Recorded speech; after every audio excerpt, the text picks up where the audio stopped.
আজ সন্ধ্যেতে চলে গেছিলাম খড়গপুর পিঠেপুলি উৎসবে।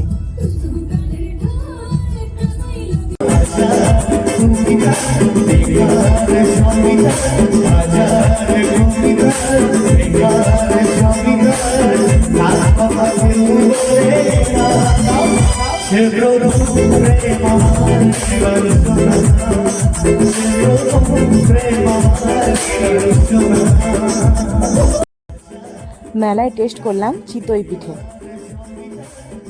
তারপর ট্রাই করলাম উড়িষ্যার স্পেশাল পোড়া পিঠে। চুষি পিঠেটাও খেতে খুব ভালো ছিল। অ্যান্ড দেন আমাদের সবার প্রিয় পাটিসাপটা।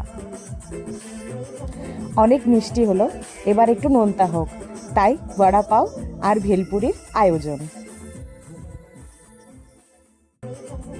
শেষ পাতে মিষ্টি মুখ, গাজরের হালুয়া।